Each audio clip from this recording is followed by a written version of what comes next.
Bismillahirrahmanirrahim. Assalamualaikum warahmatullahi wabarakatuh. Alhamdulillahirabbil alamin wa bihi nasta'in ala umuri dunya wad din. Asyhadu an la ilaha illallah wahdahu la syarika lah wa asyhadu anna Muhammadan abduhu wa rasuluh. Allahumma shalli wa sallim wa barik ala sayyidina Muhammad abdika wa rasulika nabiyil ummi wa ala alihi washabbihi ajma'in. Rabbi shrah li sadri wa yassir li amri wa hlul min lisani yafqahu qawli. Rabbana zidna ilma warzuqna fahma waj'alna minas sholihin. Ya Allah, ya Allah, yang Maha Pengasih lagi Maha Penyayang, ampuni ya Allah dosa kedua orang tua kami. Ampuni ya Allah dosa kami ya Allah. Ampuni ya Allah dosa kaum muslimin dan muslimat ala yatim wal amwat. Ya Allah, mudahkan kami mencari ilmu, mudahkan kami mempelajari ilmu, mudahkan kami ya Allah mengamalkan ilmu. Ya Allah, berkahi majelis ini, berkahi rumah kami ya Allah. Amin ya rabbal alamin. Mari kita mulai kajian manajemen qalbu, manajemen hati. Kita fahamikan karena Syekh Imam Ibnu Athaillah As-Sakandari, semoga Allah merahmati dan melindungi dengan membacakan kitab. Adapun pahalanya kita hadiahkan kepada Muhammad sallallahu alaihi wasallam dan sahabat-sahabatnya, kemudian untuk para tabi'in, tabi'in, untuk guru-guru kita, kedua orang tua kita, untuk Syekh Imam Ibnu Athaillah As-Sakandari, untuk niat kita masing-masing dan untuk kaum muslimin dan muslimat pada umumnya. Al-Fatihah. A'udzu billahi minasy syaithanir rajim. Bismillahirrahmanirrahim. Alhamdulillahi rabbil alamin. Ar-Rahmanir Rahim. Maliki yaumiddin. Iyyaka na'budu wa iyyaka nasta'in. Ihdinas siratal mustaqim. Siratal ladzina an'amta 'alaihim ghairil maghdubi 'alaihim waladdallin. Amin. Ilaahi anta maqsudi wa ridhoka maqsudi. Ya Allah, Engkau yang kami tuju, ridhomu yang kami cari. Amin ya rabbal alamin. Bapak Ibu jemaah hadirin Allah Subhanahu wa taala. Alhamdulillahirabbil kita bisa berjumpa lagi ya, ketemu lagi melanjutkan kajian kita Al-Hikam ya. Hikmah yang ke-31. Dan setelah saya cari-cari di YouTube, ya alhamdulillah saya masukkan juga di YouTube, channel YouTube saya. Saya dakwah di situ ya. Kita sudah sampai hikmah yang ke-31 ya. Baik, Syekh Imam Ibnu Athaillah As-Sakandari, semoga Allah merahmati dan melindunginya. Beliau mengatakan dalam kitab Al-Hikam kalam hikmahnya, jangan engkau merasa heran dengan terjadinya kesukaran-kesukaran selama engkau masih berada di dunia ini, karena dunia hanya akan menampakkan apa yang mesti ditampakkannya. Masya Allah, tabarakallah. Ini kalam hikmahnya. Penjelasannya, hidup ini tidak bisa lepas dari cobaan dan ujian. Bahkan cobaan dan ujian merupakan sunnatullah dalam kehidupan yang tidak akan bisa berubah. Bagaimana manajemen hatinya, menata hatinya agar kita bisa bersabar ketika kita mendapat kesulitan hidup. Ini dalam kitab Al-Hikam ya, dijelaskan bahwa agar kita bisa bersabar, bisa ridho, bisa hati kita tenang ketika mendapat kesulitan, anak belum taat, contohnya suami belum taat, istri belum taat, nggak dapat kerjaan. Nah, manajemen hatinya, ya Bu ya, sadarkan dalam hati akal pikiran kita bahwa itu merupakan cobaan dan sunnatullah. Oh ya. Terima kasih Pak Haji, semoga Allah membalas. Jadi sadarkan dalam hati akal pikiran kita, dengan cobaan, sakit, ya, ujian itu merupakan sunnatullah. Kalau kita sadar akan hal itu, kita akan bisa bersabar. Itu setan menjauh, nafsu tuji tertekan, dan hati kita akan bisa bersabar. Dan Allah akan memberikan kesabaran ke dalam hati kita. Itu manajemen hatinya. Kalau nggak gitu, kita nggak akan bisa bersabar. Ketika ketika kita melihat apa yang tak cocok dengan pikiran kita, ketika kita melihat anak yang belum taat, suami yang belum taat, istri yang belum taat, susah mencari pekerjaan, mendapat sakit dan segala macam musibah. Kalau nggak kita tata, kita kelola hati kita seperti itu, kita nggak akan bisa bersabar. Nah, ini manajemen hatinya. Ini menata hatinya seperti itu. Ketika ada yang menyakiti, menzalimi, itu sunatullah, sudah hukum Allah. Ya, bahwa hidup ini dalam kitab Al-Hikam, bahwa hidup ini tidak bisa lepas dari cobaan dan ujian. Masya Allah. Ya Bu ya. Jadi mulai sekarang coba diterapkan itu. Ya, ketika misalnya mendapat kesulitan hidup, kesulitan apapun itu, oh iya, ini merupakan ujian sunatullah. Tenang hati itu. Kalau nggak begitu hati nggak akan tenang. Kita nggak akan bisa ridho. Kemudian berikutnya, Allah berfirman dalam Al-Quran, surah Al-Isra ayat 77. Apa kata Allah? Yang demikian itu merupakan ketetapan bagi para rasul kami yang kami utus sebelum engkau, dan tidak akan engkau dapati perubahan atas ketetapan kami. Sakit, kesulitan, dizalimi, sulit rezeki, itu merupakan ketetapan takdir Allah, kehendak Allah atas izin Allah. Inilah dunia, kata Imam Ibnu Athaillah. Dia menampakkan apa yang mesti ditampakkan. Ya, keaslian dunia itu adalah ujian, cobaan. Itulah keaslian dunia. Bu, kapan nggak ada cobaan? Kapan nggak ada ujian? Di mana? Di mana Bu? Di surga. Betul kan? Jadi jangan harap kita ini hidup tanpa ujian, tanpa cobaan. Itu mustahil. Nah, ini manajemen hatinya seperti itu. Kalau nggak yakinlah, kita nggak akan bisa bersabar. Sadarkan dalam hati seperti itu. Makanya orang yang tidak belajar manajemen hati, yang tidak terampil menata hatinya, siap-siap dia stres, sengsara, menderita di dunia ini. Jadi keselamatan hidup itu bergantung sejauh mana kita terampil menata hati kita. Makanya belajar Al-Hikam, manajemen hati.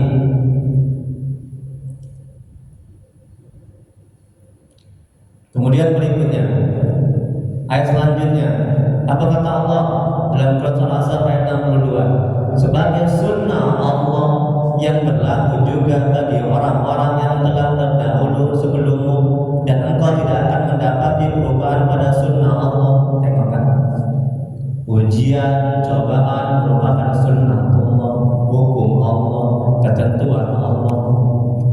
Aku hidup gak mau aku cobaan, ujian, gak mau aku susah, enggak bisa. Coba sadarkan dalam hati seperti itu. Kemudian ayat yang lain, apa kata Allah dalam surat Al-A'raf ayat 168? Dan kami pecahkan mereka di dunia ini menjadi beberapa golongan. Di antaranya ada orang yang saleh dan ada yang tidak demikian. Dan kami uji mereka dengan nikmat. Tengok, ujian. Jadi hakikat kita hidup di dunia adalah ujian. Punya anak taat, ujian. Punya anak nggak taat, ujian. Ketika ada yang menyakiti kita, ujian. Semuanya ujian. Ya, terima kasih Mas, semoga semuanya. Alhamdulillah. Ya, semuanya ujian. Kemudian berikutnya, ya saya harap materi ini, hikmah ini jangan hilang. Masih ada Bu di rumah Bu?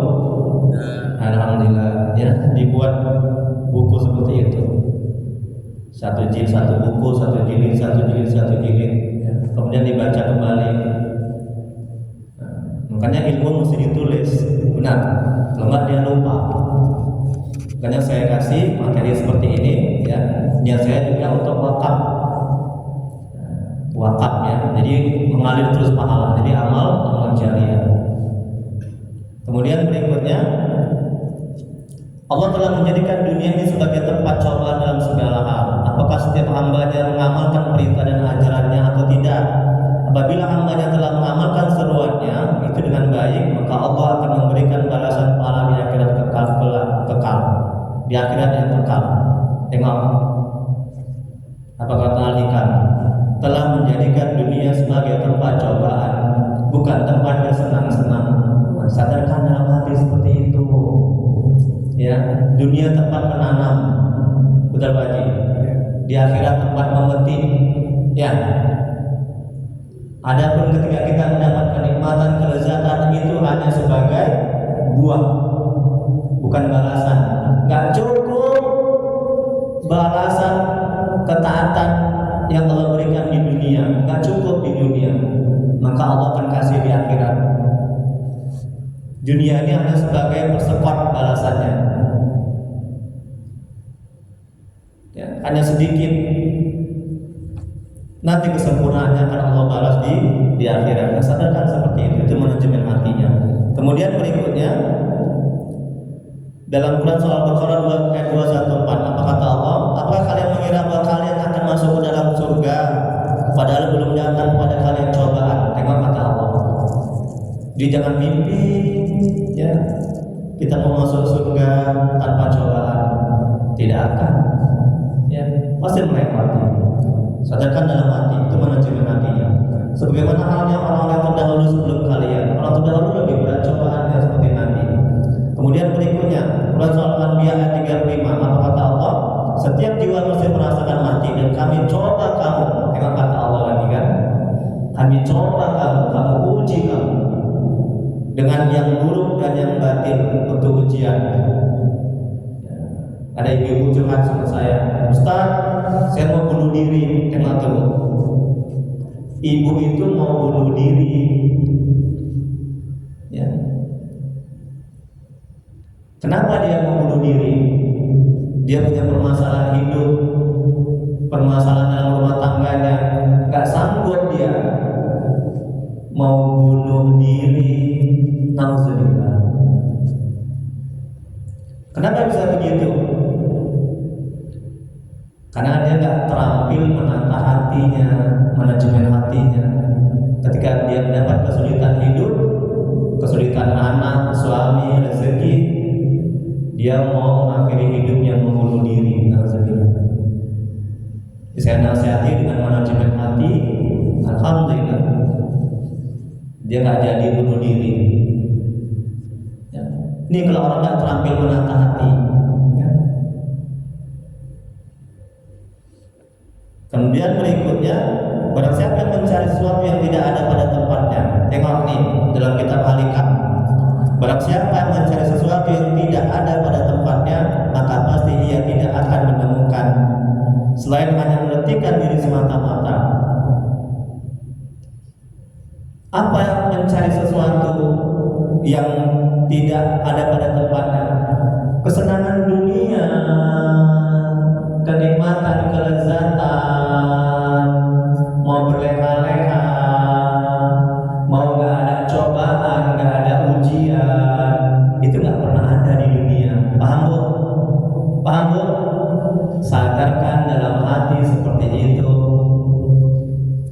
Kalau kita sadar, ketika kita melihat anak yang belum taat, hati kita tenang.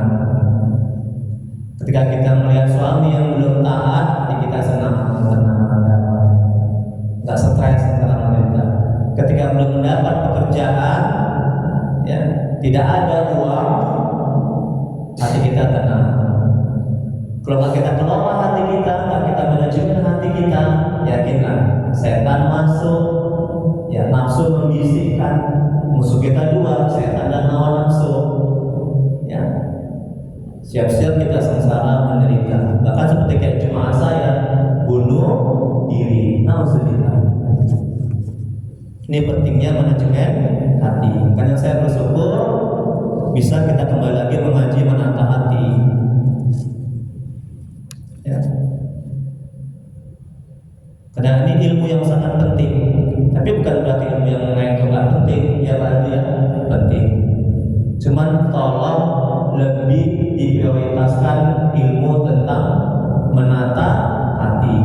Karena keselamatan hidup seseorang bergantung sejauh mana dia terampil menata hatinya. Makanya Rasulullah SAW bersabda bahwa dalam tubuhnya ada segumpal daging. Apabila dia baik, maka baiklah seluruh anggota tubuhnya. Apabila dia rusak, maka rusak seluruh anggota tubuhnya. Maka ketahuilah itulah dia hati. Hati yang ada dalam dada, ya, yang ada sebelah kiri, dia tak bisa dilihat, tak bisa diraba, hanya bisa dirasa. Kalau hati itu baik, seluruh anggota tubuh akan baik. Akal, pikiran, mata, semuanya akan mengarahkan yang baik-baik. Kemudian berikutnya, apalagi dalam menikah nih, sebagaimana syair Ja'far As-Shadiq, semoga Allah merahmati dan meridainya. Apa kata Ja'far As-Shadiq? Tengok, ya. Jadi kalau ngaji hakikam, sediakan kacamata bahwa kenapa mungkin ada yang kurang nampak karena saya memberikan materi, ya kan? Apa kata Imam Ja'far? Barang siapa yang mencari sesuatu yang tidak dijadikan oleh Allah, niscaya ia menetikan dirinya dan tidak ada rezeki baginya. Orang bertanya kepada beliau, apakah yang dimaksud dengan mencari sesuatu yang tidak dijadikan Allah di dunia ini? Maka beliau menjawab, sesuatu itu ialah istirahat dalam dunia. Mau senang-senang di dunia, mau senang-senang aja, mau nggak ibadah, mau nggak dapat ujian, mau nggak dapat kesulitan, itu nggak bisa, ya, nggak akan ditemukan itu. Makanya sadarkan dalam hati seperti itu. Mau nggak ada orang yang menzalimi, Ustaz, saya nggak mau lagi dizalimi orang, disakiti orang dalam dunia ini. Oh, itu nggak bisa, ya Bu ya. Itu nggak akan bisa terjadi, ya. Selama kita hidup di dunia ini, pasti ada yang menyakiti, ya. Semoga sifat dibalik. Selama kita hidup di dunia, pasti ada yang menyakiti, pasti ada yang menzalimi. Jadi kalau kita sadar akan hal ini, kita akan bisa bersabar. Kemudian berikutnya, sebuah syair berkata, Anda mencari istirahat dalam kampung dunia yang fana, yang bakalan hancur. Sia-sialah orang yang mencari sesuatu di mana sesuatu itu tidak ada, nggak akan bisa. Selanjutnya halaman 2. Jadi kita ada tanya jawab diskusi, ya. Nah, jadi diskusinya itu tanya jawab nanti tidak hanya mengenai kajian alikam, boleh yang lainnya. Mau kajian fikih atau tauhid, ya, biar hidup. Ya, alhamdulillah di grup WhatsApp manajemen hati, ya, ini pun juga ada ibu juga sudah masuk, ya. Ada grup juga Al-Wiraji, perwiritan Al-Wiraji, ya, yang dikelola oleh istri Pak Haji. Grup perwiritan Al-Wiraji ibu-ibu, ya. Ketika di situ saya mengisi kajian-kajian manajemen hati dan ada juga tanya jawab tentang berbagai macam ilmu di situ. Jadi bisa gabung di manajemen hati WhatsApp. Kemudian berikutnya halaman 2, ya. Inilah sifatnya dunia, dan dunia bukanlah tempatnya untuk bersenang-senang. Ibnu Mas'ud semoga Allah merahmati dan ridhoinya berkata, dunia adalah kampung susah dan gundah. Tengok katanya, bukan kampung balasan, ya, bukan kampung dunia ini, Bu. Bukan kampung tempatnya berleha-leha, tempatnya senang-senang. Kalaupun ada sesuatu yang menyenangkan, itu merupakan anugerah karunia, buah persekot balasan yang sedikit oleh Allah dari ketaatan yang kita lakukan. Kapan sempurnanya? Nanti di akhirat. Nah, begitu manajemen hatinya. Coba katakan dalam hati seperti itu. Kemudian berikutnya, perkataan Ibnu Mas'ud ini seolah-olah ditafsirkan oleh Imam Junaid Al-Baghdadi, semoga Allah merahmati dan meridainya. Bahwa beliau telah berkata tentang dunia. Tengok dulu lagi, Bu. Kata Syekh Imam Junaid Al-Baghdadi, semoga Allah merahmati dan meridainya. Apa kata beliau? Aku tidak tertarik pada dunia yang kadang-kadang datang atasku, karena aku telah menetapkan suatu ketetapan bahwa dunia adalah kampung susah dan gundah, kampung bala dan fitnah.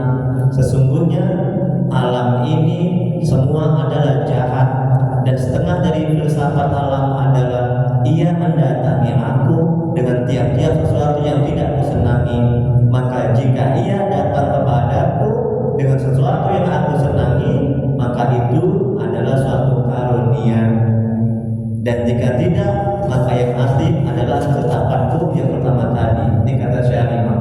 Jadi ketika datang kesulitan hidup, sakit, dizolimi, anak belum tahan, suami belum tahan, istri belum tahan, itulah keaslian dunia seperti itu.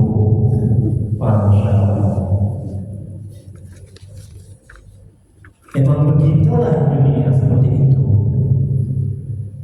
Ketika dia datang kepada kita berupa kesulitan-kesulitan, itulah keaslian dunia. Kapan nggak ada itu semua? Ketika kita di surga, nggak ada kesulitan, nggak ada cobaan, nggak ada ujian. Sadarkan dalam hati seperti itu. Kalau enggak, kita akan stres, sengsara, menderita.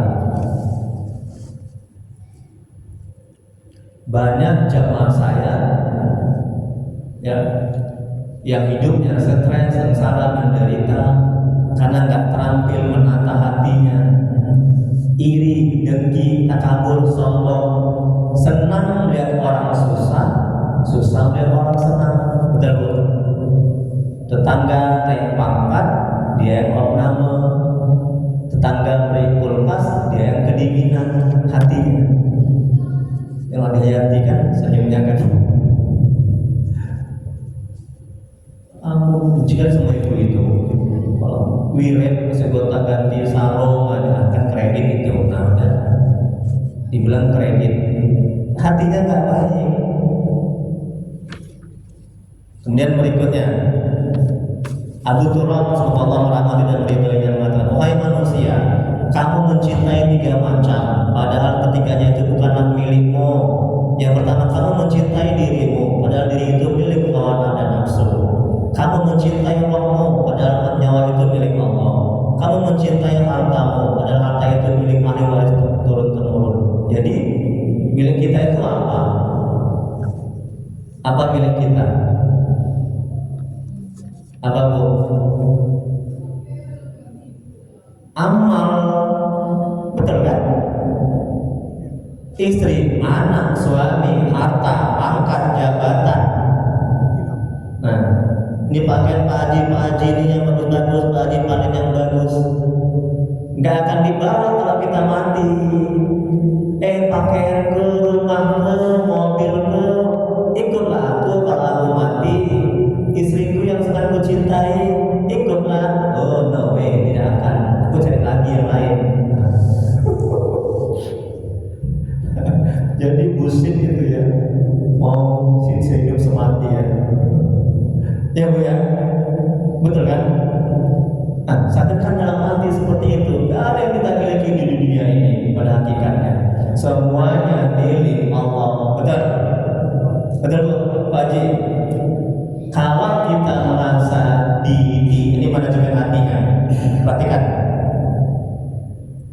Kalau kita merasa dititipi dan tidak merasa memiliki, hati kita tenang ketika kehilangan. Betul? Betul? Coba tolong memahami. Ini ibu jangan di sini badannya, tapi pikirannya kemana-mana. Ya, konsentrasi penuh. Saya ulangi lagi. Kalau kita merasa dititipi, hakikatnya kita milik Allah. Kalau kita merasa dititipi dan tidak merasa memiliki, hati kita akan tenang. Ya Pak Haji Parlen.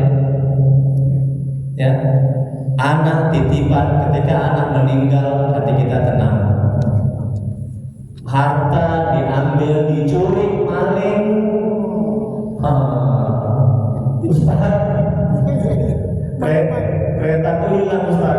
Stres Ustaz, mau mati ya Ustaz. Karena dia merasa kereta itu milik dia. Ya, dia tidak merasa itu titipan dari Allah. Ini manajemen hatinya. Stres dia. Ustaz,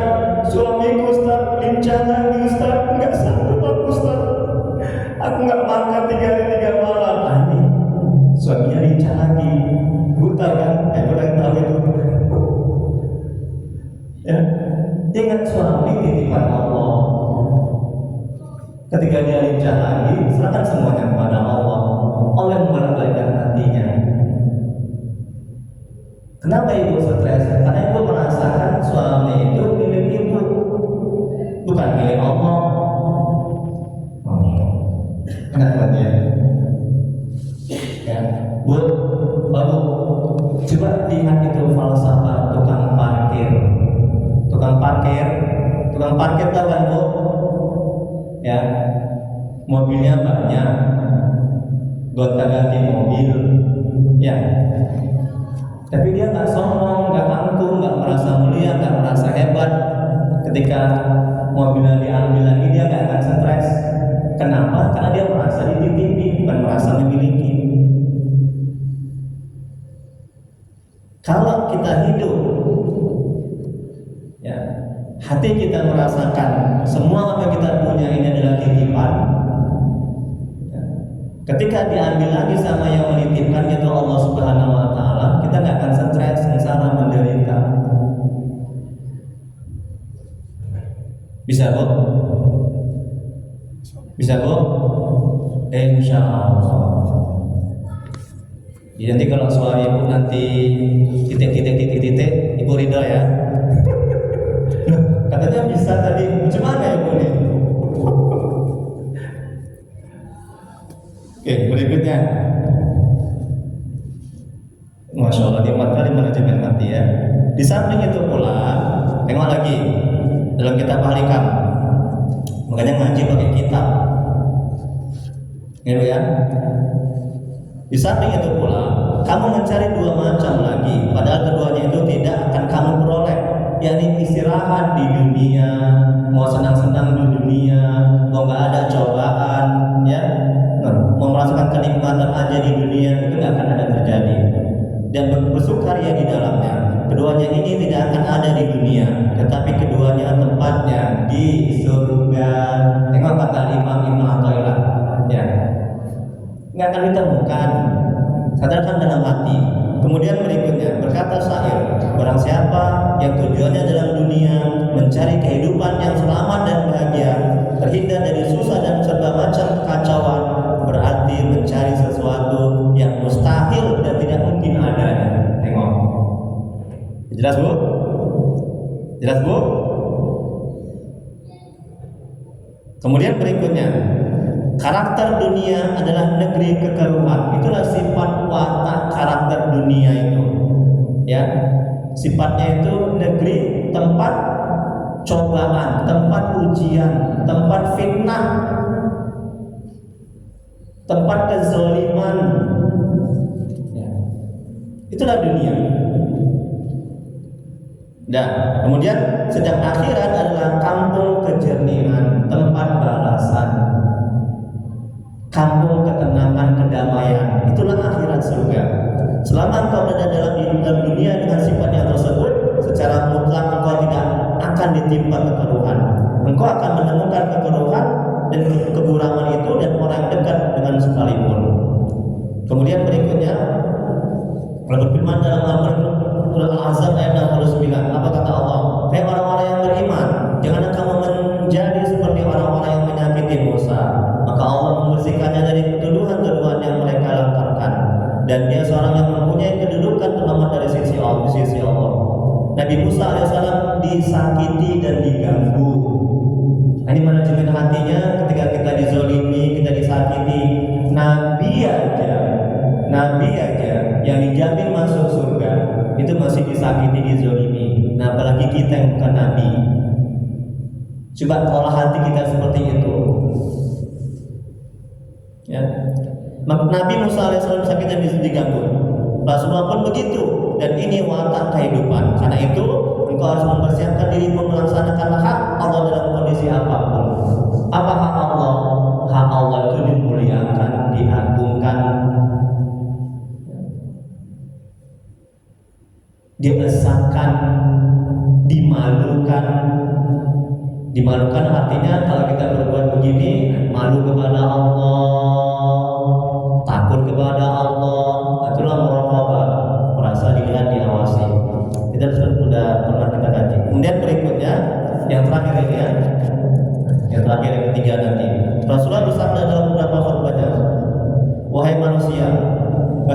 dunia, tengok kata Nabi, ditekankan lagi sama Nabi. Tadi kata Allah dalam Al-Quran tentang dunia, kemudian kata Nabi. Apa kata Nabi? Wahai manusia, sesungguhnya dunia adalah tempat kebinasaan, bukan tempat keseimbangan, tempat kesedihan, bukan tempat kebahagiaan. Barang siapa mengetahuinya, dia tidak akan bahagia karena kemudahannya dan tidak akan sedih karena kesulitannya. Tengok, kalau kita paham dan sadar ya bahwa dunia tempatnya cobaan ujian, ketika kita mendapat kenikmatan, kita tidak akan lupa diri, kita tidak akan lupa kepada Allah. Kita mendapat kenikmatan itu semata-mata karunia Allah, anugerah Allah. Dan ketika kita mendapat kesulitan, kita tidak akan sedih berkepanjangan. Kemudian berikutnya, ingatlah Allah telah menciptakan dunia sebagai tempat musibah dan akhirat sebagai tempat siksaan. Dia menjadikan musibah dunia sebagai sebab pahala di akhirat. Tengok, kenapa Bu? Kenapa Allah memberikan musibah? Kenapa? Kalau tahu saya kasih minum ini botol Ustaz ini. Kenapa lah Bu? Apa hikmahnya?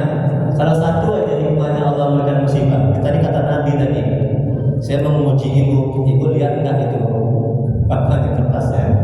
Nah, apa? Dapat hadiah ini minum. Kenapa Allah memberikan musibah? Apa hikmahnya?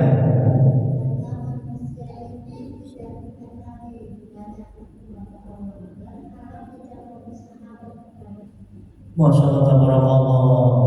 Lulusnya itu kajian ahli kamu. Alhamdulillah. Makasih ya Bu ya. Semoga Allah membalas kebaikan ibu ya Bu ya. Nah, ibu tengok teman udah tua tapi hebat pemikirannya ya. Alhamdulillah. Bagus. Ya. Salah satu hikmah yang lain adalah Allah memberikan musibah di dunia, hikmahnya sebagai pahala di akhirat. Kalau nggak ada musibah, kan nggak ada pahala, betul? Ya? Hati-hati juga, musibah bisa sebagai dosa, betul? Kalau apa Bu? Kalau apa? Loh, tadi udah pintar tadi. Saya ingat lagi. Kan tadi kan saya bilang kan, nanti biar hidup ya. Nah ini saya buat seperti kayak di kampus. Saya kalau di kampus ngajar, saya buat tanya jawab seperti itu. Mahasiswa saya uji, saya coba, saya buat pertanyaan jadi hidup. Jangan dosennya aja yang nyelocos ya, ustaznya. Jadi kalau misalnya musibah itu Allah berikan untuk dapat pahala di akhirat dan juga bisa menjadi dosa. Kalau apa Bu?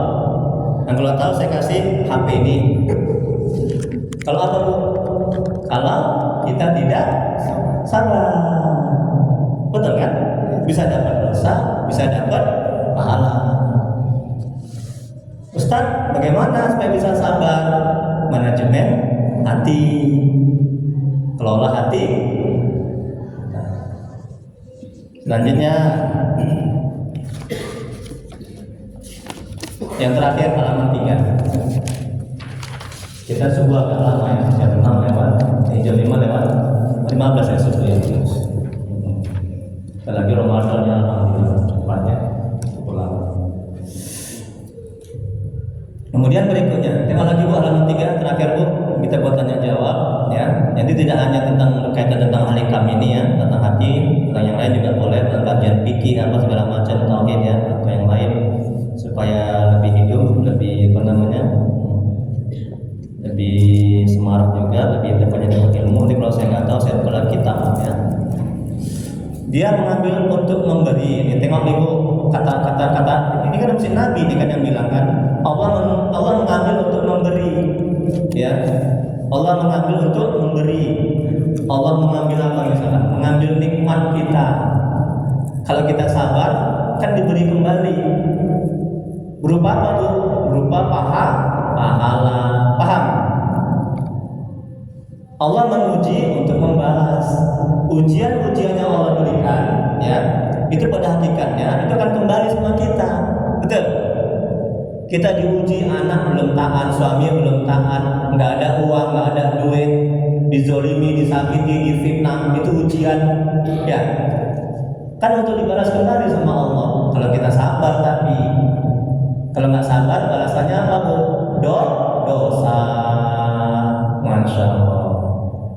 Kemudian di dunia segalanya berubah dengan cepat, maka jauhilah manisnya susuannya, karena pahit penyampaiannya, dan hindari kelezatan dunia, karena derita akhirat yang akan ditimbulkannya. Bu, Ustaz, kalau gitu kita nggak boleh bersenang-senang di dunia. Ya silakan, nggak ada yang melarang kita bersenang-senang di dunia. Tapi ingat, jangan lupa ibadah, jangan lupa perintah Allah. Jangan lupa pada hakikatnya kita di dunia bukan untuk bersenang-senang. Kita mendapat kenikmatan duit, uang, silakan bersenang-senang.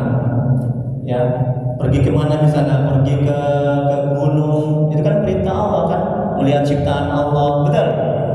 Dan kita semakin dekat dan mengenal Allah. Nah, kita berenang di dekat pegunungan, silakan bersenang-senang. Bukannya nggak boleh, boleh. Ya. Nah, tapi harus diingat, tetap kewajiban kita itu menjalankan perintah Allah, yaitu ibadah, dan meninggalkan larangan Allah. Karena Allah bilang dalam Al-Quran, tidak kujadikan jin dan manusia kecuali untuk mengabdi kepadamu. Ya kan Pak? Itu dah hakikat hidup kita di dunia. Bukan untuk mencari kesenangan, kebahagiaan. Ya, nggak mau dapat kesulitan, nggak mau dapat cobaan, nggak mau sakit segala macam. Kemudian berikutnya, janganlah berusaha menghidupkan tempat yang telah ditetapkan kehancuran oleh Allah, dan jangan mendekatinya. Sesungguhnya Allah bermaksud menjauhkannya darimu, sebab jika tidak, engkau akan memperoleh amarah Allah dan mendapat siksa Allah. Dan Rasulullah SAW bersabda, dunia ini adalah negerinya bala dan susah payah. Kata Nabi lagi. Ya.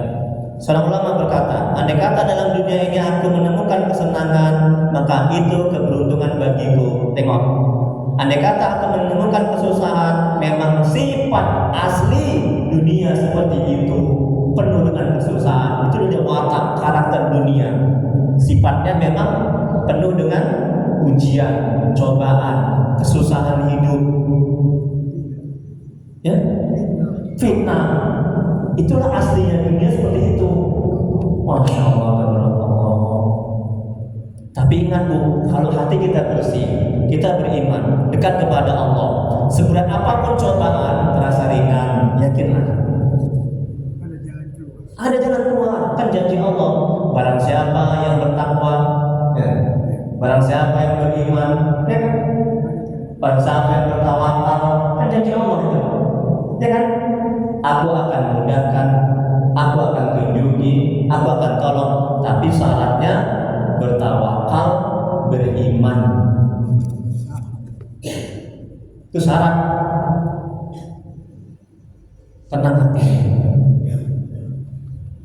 Demi Allah, tanpa iman, tanpa tawakal, tanpa kebersihan hati, akan bisa kita bersabar.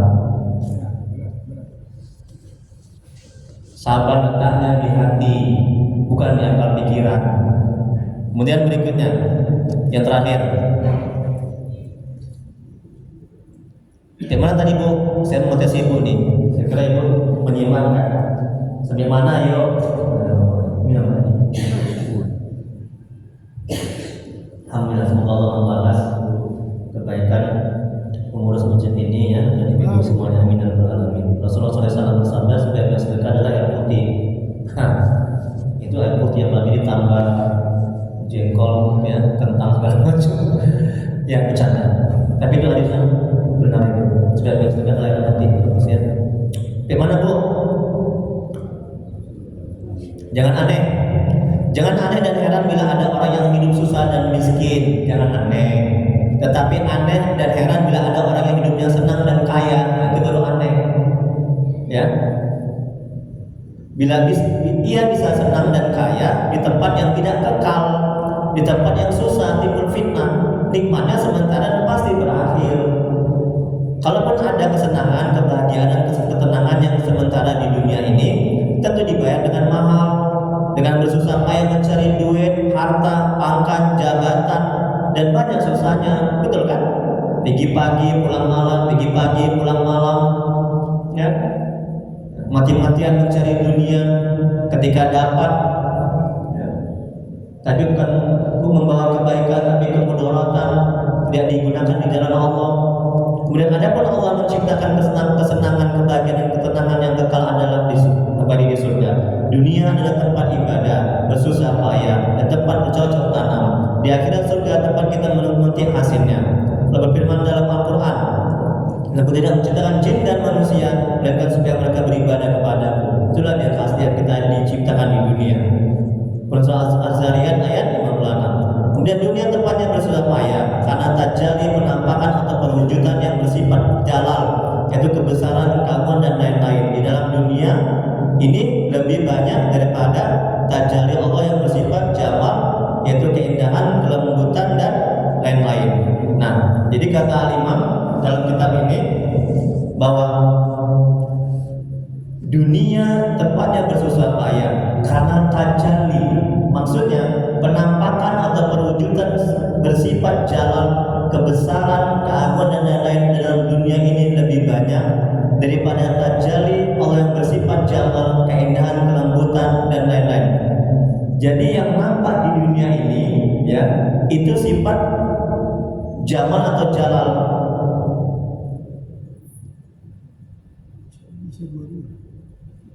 Yang lebih dominan sifat jalal, kebesaran, keagungan Allah yang nampak lebih banyak di dunia ini. Kalau jamal itu keindahan, kelembutan, kenikmatan. Ada juga memang, tapi yang lebih dominan, yang lebih nampak, ya kan? Kalau kita lihat di dunia ini, kan lebih banyak ujiannya, cobaannya, ya kan? Kemudian berikutnya, sedangkan tajalli, ya, penampakan yang bersifat indah dan bagus hanya sedikit di dunia ini. Tapi ingat, di surga, di akhirat, yang full, yang penuh, yang besar, yang banyak, itu adalah tajalli, ya kan? Sifat keindahannya, surga, kenikmatannya. Kalau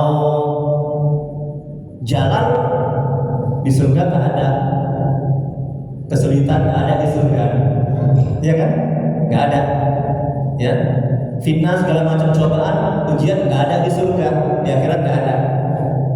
Yang ada hanya jamal, keindahan, kebesaran, kenikmatan. Yang terakhir, maka wajiblah kita mengenal Allah, baik pada waktu jalal, sifat kebesaran, keagungan, dan lain-lain, maupun pada waktu jamal, sifat keindahan, kelembutan, dan lain-lain.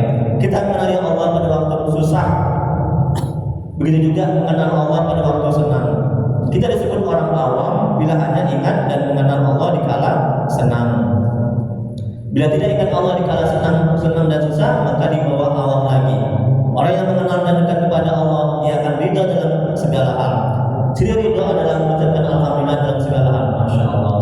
Disakiti, alhamdulillah. Sakit, alhamdulillah. Nggak ada duit, alhamdulillah. Dapat cobaan, anak, alhamdulillah. Bisa bu? Bisa gitu bu? Ada yang benar. Nanti nggak ada uang belanja, nanti merepet. Ambaknya gimana? Nggak ada beras di bank, mau makan.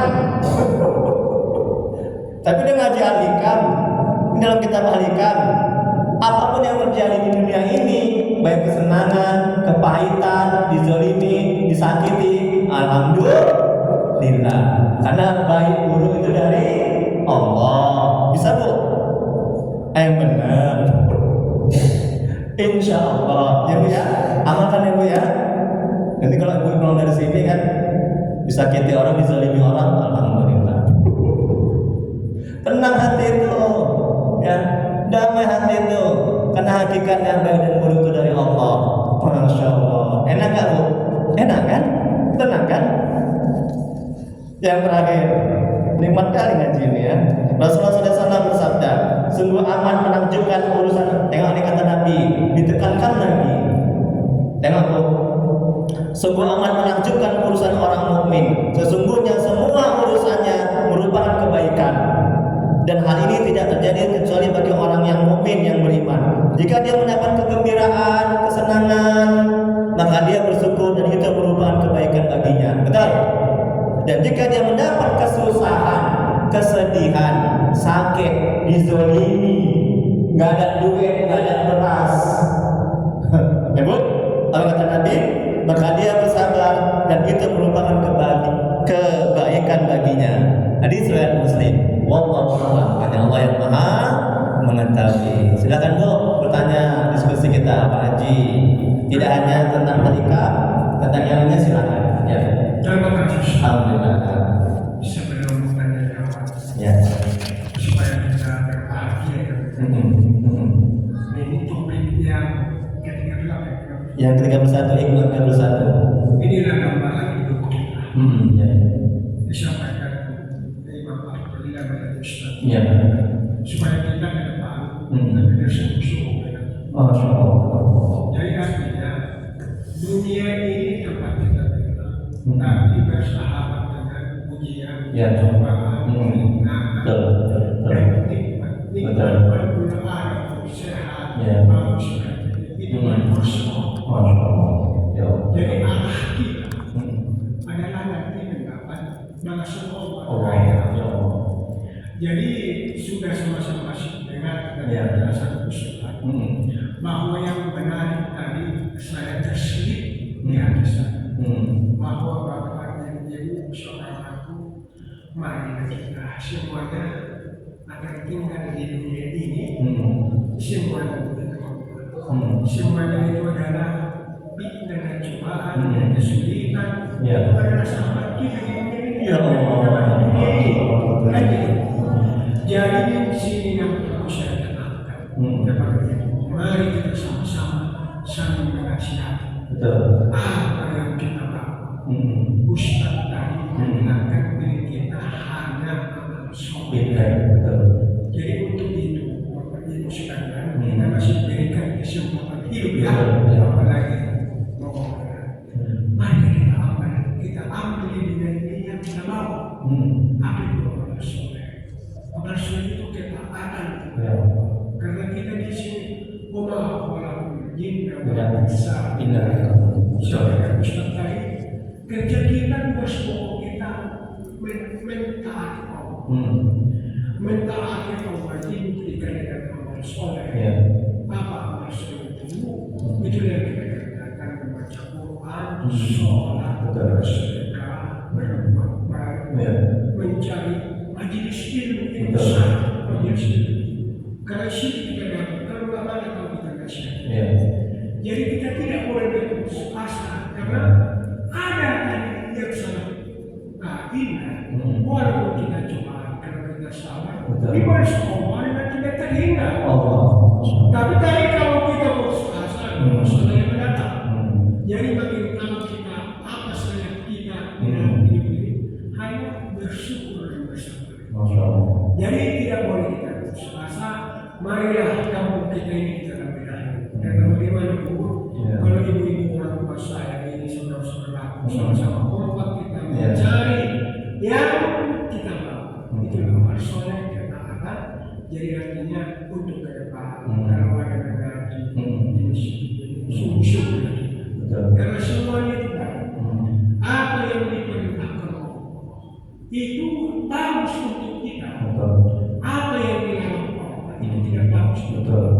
Jadi artinya kalau sudah begitunya cara kita memandang dunia ini, kita bakal tambah.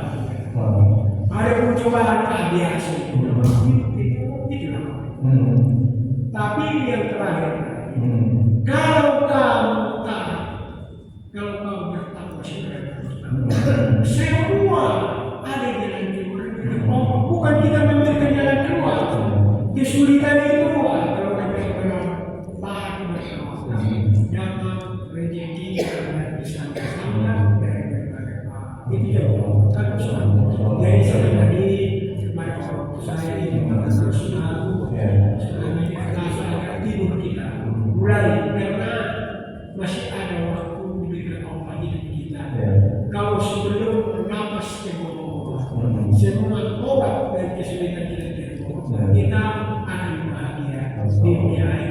Jadi kalau soal kesulitan, cobaan, fitnah, ada yang ternyata itu masalah permainan hidup yang mereka terdapat.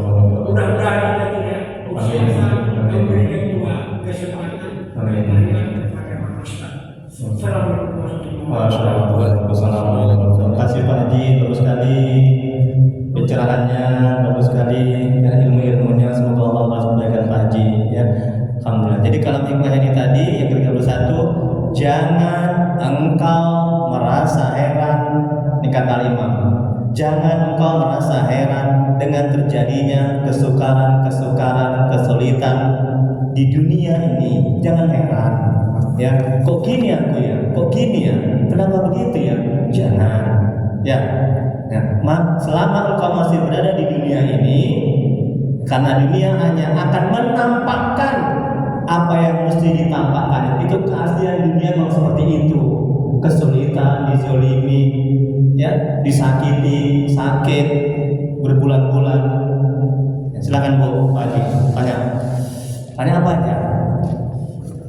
Silakan Mas, kabar sehat Mas?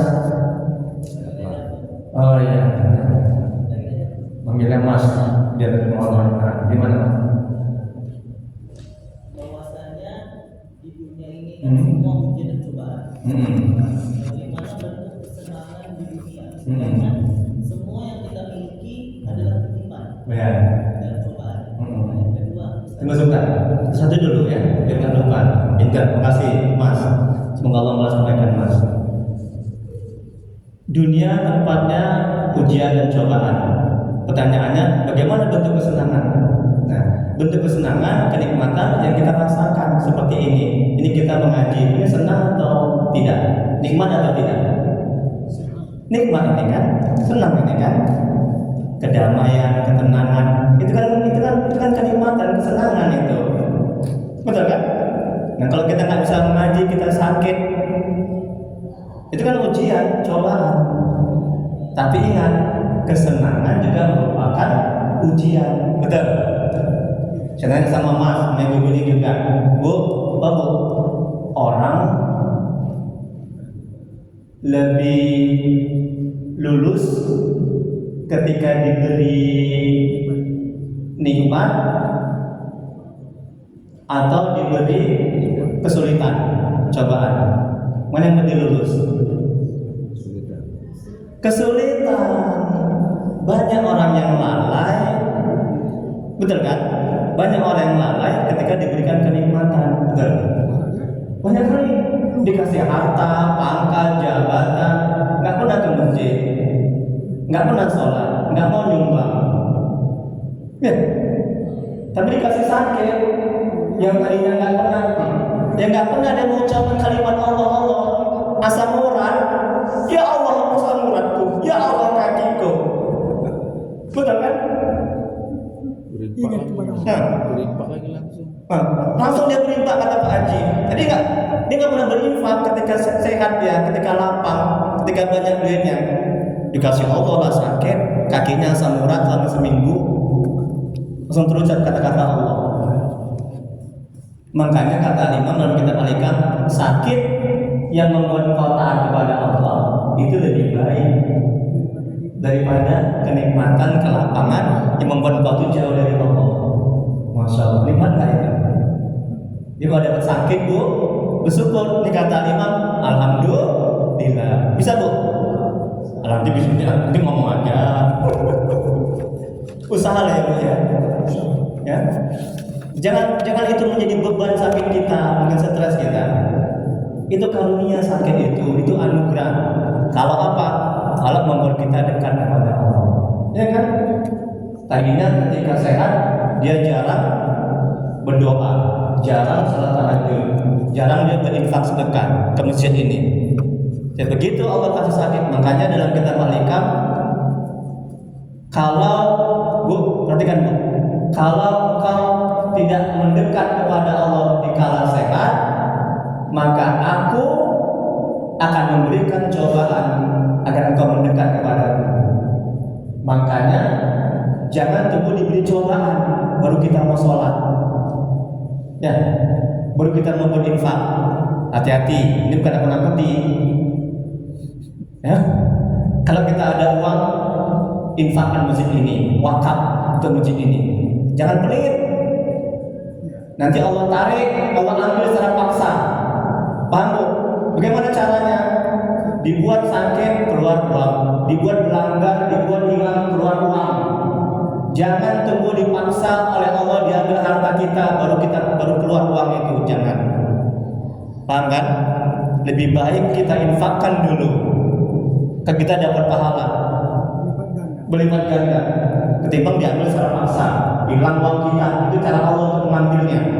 Ustaz, dompetku hilang. Iya bapak, jangan sedekah, betul kan? Ibu jangan sedekah, betul kan? Iya Ustaz, saya nggak pernah sedekah. Nah itu dompet bapak hilang. Itu cara Allah untuk mengambilnya secara paksa. Yang kedua, kenapa banyak manusia yang mencari ketenangan tanpa yang paham bahwa padahal mencari ketenangan itu kata Allah dengan sholat. Pintar alhamdulillah. Maksudnya kerja atau kuliah atau sekolah? Kuliah alhamdulillah. Semoga Allah membalas kebaikan Mas ya. Bisa istiqomah ya. Senang sama anak-anak muda ini yang taat. Kalau udah haji yang tua ini kalau taat kan wajar ya. Kalau nggak taat baru kurang ajar. Pak Haji bilang nih, belum nggak taat baru kurang ajar ya. Udah tua nggak taat lagi, apa coba? Ini masih muda ya, mahasiswa ya. Belum istiqomah masnya, amin rabbal alamin. Bagus pertanyaannya. Ustaz, kenapa orang mencari kenikmatan, kesenangan dengan bayar mahal? Padahal Allah menjanjikan ya ketenangan, kedamaian letaknya bukan di harta, pangkat, jabatan, istri, suami. Betul.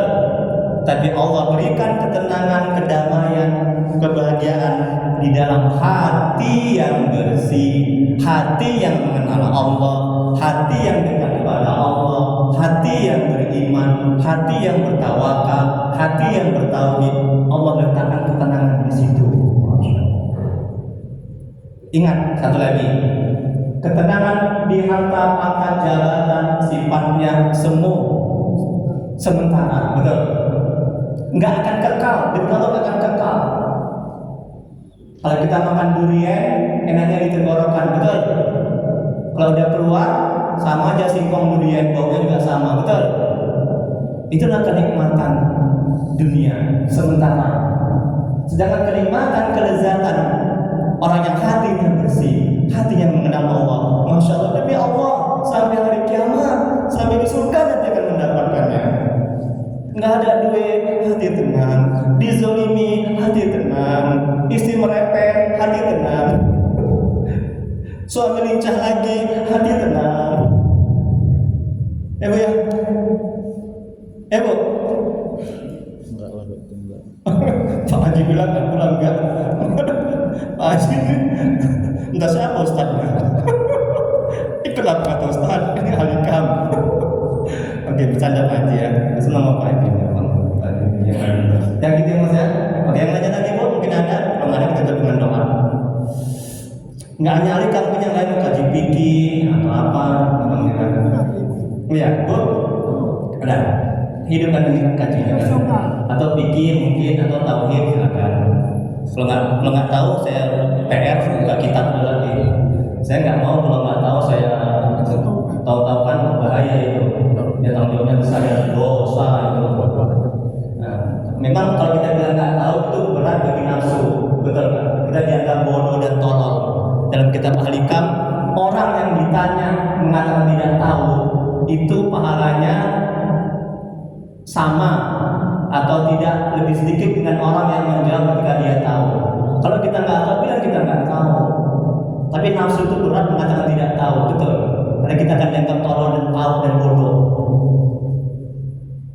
Kalau kita nggak tahu, bilang nggak tahu. Maaf ya Bu ya, saya nggak tahu. Saya buka kitabnya lagi. Silakan yang lain. Belum kita doa. Nggak ada doa kita. Pak Haji, ayo Mas Pak Haji, alhamdulillah. Apa kabar Pak Haji? Rindu ya, sekarang bukan doanya ini. Ini Pak Haji, bisa Pak Haji yang mulai tentang apakah langkah-langkah yang kita lakukan maksudnya supaya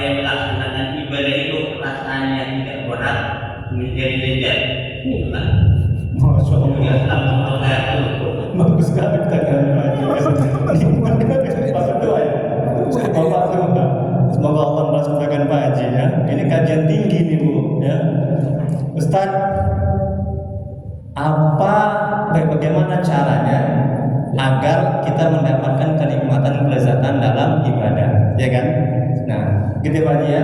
Nah, Bu Pak Haji, dalam kitab Al-Hikam, ya Syekh Imam Ibnu Athaillah Sakandari menjelaskan ciri-ciri orang yang amal ibadahnya diterima adalah merasakan kelezatan, kenikmatan, kedamaian dalam hati. Itu ciri-cirinya. Ini kata Al-Imam Ibnu Athaillah. Al-Imam Ibnu Athaillah dari mana? Dari Al-Quran, dari hadis. Gurunya Imam Ibnu Athaillah Syekh Al-Imam Abdul Abbas Al-Mursi. Gurunya lagi Syekh Al-Imam Abdul Hasan As-Sazili. Itu masih zuriat Nabi, keturunan Nabi. Dari kalau nggak salah dari Hasan atau Imam Husain. Jadi bukan kaleng-kaleng nih kitab yang paling tinggi, yang paling bagus tentang manajemen hati. Ya, bagaimana caranya? Caranya yang pertama, dalam mendapat kenikmatan, bersihkan hati. Karena rasa itu ada di hati, betul. Bagaimana cara membersihkan hati? Banyak bertobat. Stop. Udah, banyak bertobat. Yang kedua, apalagi setelah bertobat, jalankan perintah Allah, sholat. Yang ketiga, banyak baca Quran. Yang keempat, banyak berzikir. Itu aja coba amalkan. 4 itu aja dulu. Nanti kalau udah nikmat, tambah lagi amalannya. Kalau nggak itu dilakukan yang 4 itu, ya susah untuk mendapatkan kenikmatan kelezatan. Udah dapat nanti Bu, rasa nikmat, lezat, manis, enak, ada ibadah tahajud, aduh damai, tenang. Nanti tambah lagi, apa tambahnya lagi? Banyak sholawat. Apa tambah lagi? Banyak sedekah, berbuat kebaikan, ditambah-tambahnya. Jadi bertahap dia. Masya Allah. Apa tambah lagi? Banyak puasa. Ini bulan Rajab, ya kan? Rajab ya kan? Nah, sangat dianjurkan puasa, banyak puasa di bulan Rajab ini. Oh, itu sangat ampuh, sangat baik untuk membersihkan hati. Karena selama hati ini masih cinta kepada dunia, hati ini masih berpenyakit iri, dengki, takabur, sombong, hati tidak akan pernah merasakan kenikmatan, kelezatan dalam taat, dalam zikir, dalam majlis talim, dalam sholat, dalam bermunajat, dalam mencari ilmu. Ustaz bodoh, oh iya, memang bodoh. Itu nggak akan membalas. Ustaz bodoh, kalau bilang bodoh, tolak monyet kamu nggak akan membalas ketika ada dizalimi. Kalau hati kita bersih. Oke, yang lain lagi mungkin ada? Kalau ada kita doa ya. Astagfirullahaladzim, Astagfirullahaladzim, al-lazina inna wal qayyum wa natubu ilaik. Allahumma shalli ala sayyidina Muhammad wa ala alihi. Allahumma shalli ala sayyidina Muhammad. Allahumma shalli ala. Bismillahirrahmanirrahim. Alhamdulillahirabbil alamin. Hamdan fi ni'matin wa ikram mazidan. Ya Rabbana lakal hamdu kama yanbaghi li jalali wajhika wa 'azimi sultanik. Allahumma shalli ala sayyidina Muhammad wa ala ali sayyidina Muhammad. Ya Allah ya Rahman ya Rahim. Silakan bukan kemudian Muhammad sallallahu alaihi wasallam. Dan kita sebarang kainan dengan zalimi. Ampuni dosa orang tua kami ya Allah. Ampuni dosa orang tua kami, saudara kami yang telah mendamaikan jauhkan mereka dari siksa kubur. Jadikan kuburan mereka taman-taman surga. Tempatkan mereka di surga dan surga ya Allah. Ya Allah tolong ya Allah, mohon ya Allah. Ampuni semusuh apapun masalah kami. Terima amal ibadah kami. Terima taubat kami. Kasihanilah kami ya Allah. Ya Allah, ampuni dosa kaum muslimin dan muslimat yang berdoa. Ya Allah, jadikan rumah tangga kami rumah tangga yang sakinah mawaddah warahmah. Jadikan anak-anak kami yang soleh. Jauhkan kami dari musibah dan bala bencana ya Allah. Ya Allah, tolonglah ya Allah dengan rahmat-Mu ya Allah. Tuntun hati kami agar bisa istiqomah dalam taat kepada-Mu, agar bisa selalu mengingat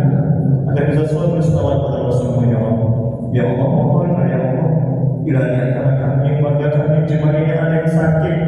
Mohon ya Allah sembuhkan penyakitnya ya Allah, bukan penyakitnya ya Allah.